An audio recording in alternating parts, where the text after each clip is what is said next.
Thanks for listening to the Tech Tools for Teachers podcast, where each week we talk about a free piece or two of technology that you can use in your classroom.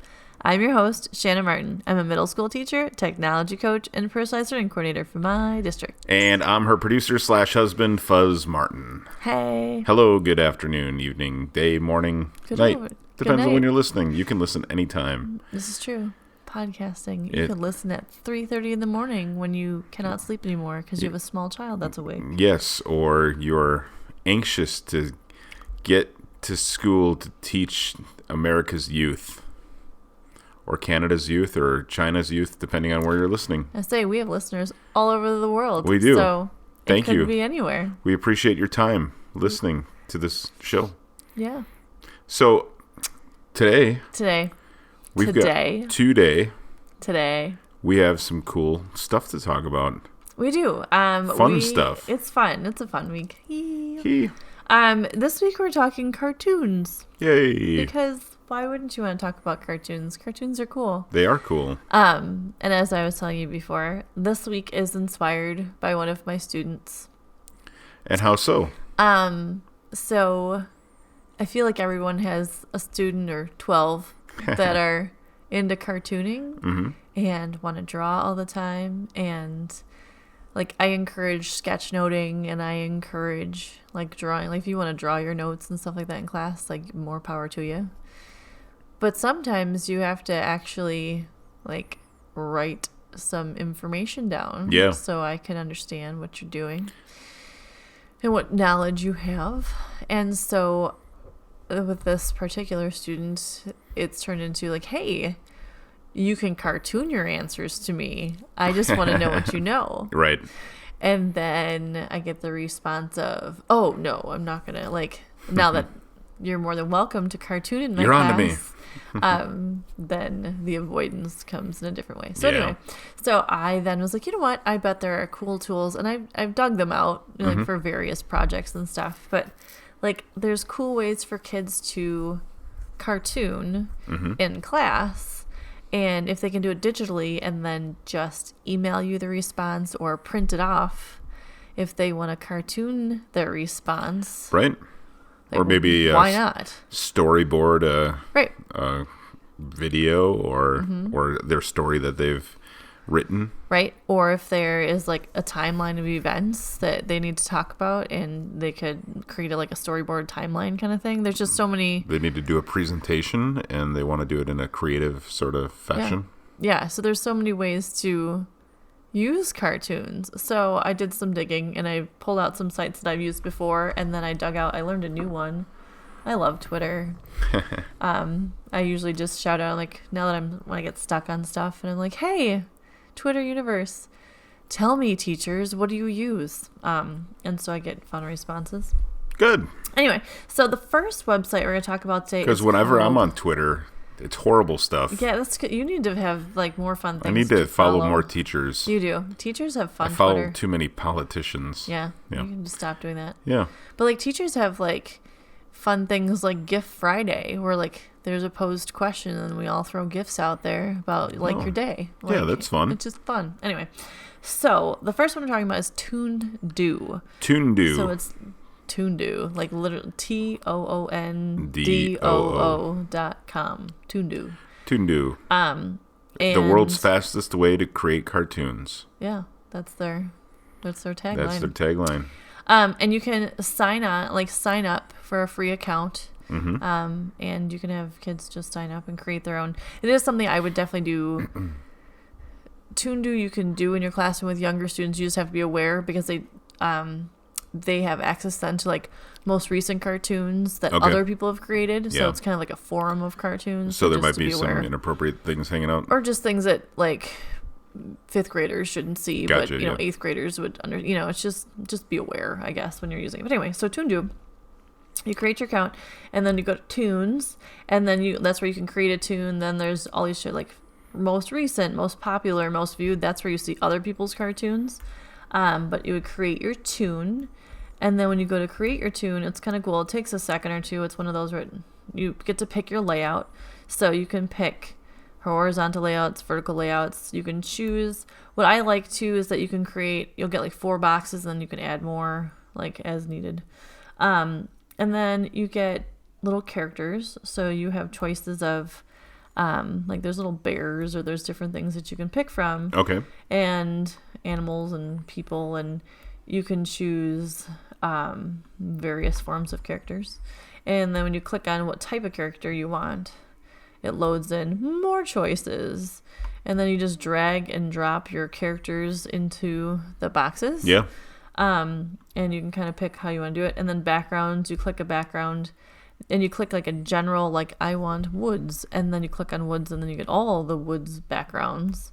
So you kind of pick your background, drag and drop that over.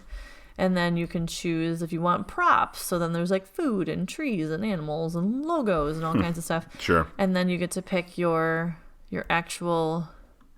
what are they called? The little speaker boxes. The the word bubbles. Mm-hmm. Then you can drag and drop that over, and it even gives you like different fonts for your word bubbles.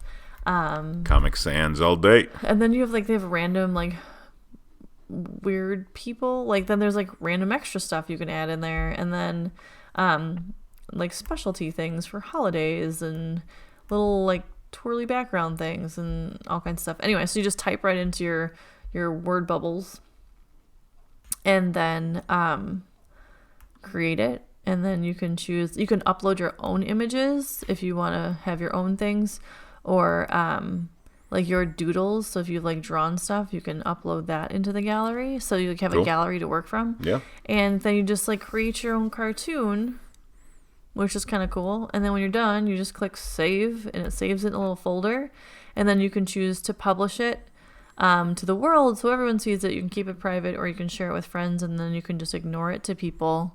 Ignore it. You can you can email it to people. I was like reading. It says anyway. So for your eyes you could only, ignore it to people. You could ignore it to people. Your eyes only.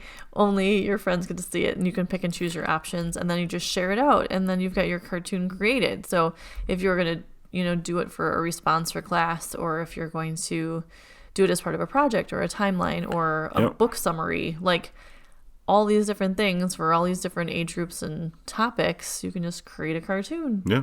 And it doesn't take too much effort. So like the kids who like to cartoon, you can create, I could see how kids could spend a lot of time in there, but also if kids just want to like type in and get their assignment done, they could make a cartoon fairly quickly and be able to share that response and be like ready to go. Like you could do it in class very easily. It doesn't have to be some large production. But it's kind of cool. There's a bunch of different cartoons. I started creating one. I'll share it. It's probably be in the pictures on the website. But it's like a girl who's like typing on her computer, like, oh, dreaming of being a surfer. And then I have a little surfer, and then you put little backgrounds in, and then like dreaming some more on her computer. Like it's just, I don't know. It's fun, and it's an easy way, and easily telling a story. And for those kids that like cartooning, like it's a really easy way for them to share their stuff. Good. So I think that's kind of fun. That is Toon Do. Toon Do. Do Toon. Or Create not Toon a Do. That is the question. Oh, so funny. There's also other tools in there too, where you can like create books and have set up a profile and like all kinds of extra stuff, and then you can buy like printed images of your stuff, and that's kind of where they make their money. You can shop, you can do all kinds of stuff. But anyway, so Toons, the first column, create a toon. That's your like straight creating cartoon or storyboards. Okay. So the second one we're talking about today is called Flat Icon. Okay, Flat Icon. FLATICON. Yeah. Flaticon.com. And it's literally flat icons. It's vector files, like vector groups. Vector packs. Yep. Pictures. Yeah, it's got some pretty cool icon groups that you can pick and choose from. Like Halloween. Yeah. Thanksgiving. So what programs are kids using like these kinds of icon packs in? Because so they have them in ping files, SVG, EPS, Photoshop, and Base64. Okay. Those are the formats that they come available in. So it's not like you need Adobe Illustrator. No. No, not at all. So it's kind of cool is that, so if your students are using or creating, like a Wix website, PowerPoint, oh yeah, or like a Google slideshow. So Yeah. this is like my envision of how to use this. I've used the icons for like individual, like uploading picture, like little icons for stuff. But so if you want your kids to create a stop motion film, a really, really easy, basic, simplified one, yep, you go to Google Slides, you go to Flat Icon and get a pack of icons you want to use. You upload them into Google Slides. So each picture, like however you're going to move it across your screen, is going to go in, you're going to upload it into your Google Slideshow. yep, Okay. got it. Once you have 50 plus Google Slides put together, or however you're going to do it, maybe less than that if you want to not spend 20 hours watching a ball bounce across the screen. It's totally up to you. This is like basics. Yeah, Then you go and you publish your slideshow as a video, like you publish to the web. okay, And if you have made the adjustments on your slides so they're like a second each, and they publish, then this becomes a stop motion film. oh sure, So icon packs like this, instead of trying to like, a lot of times kids will go to the internet and like go find an image, and then they're like manipulating it. yeah, and they just mess around a lot, and it just doesn't work great. But by having the icons that are very like straightforward, like they all match or whatever you need them to do, it is a really cool way to get kids into doing stop motion films or learning how to like set that up. Sure. So these icon packs are super cool. Like if you're going to cartoon with kids, Yep.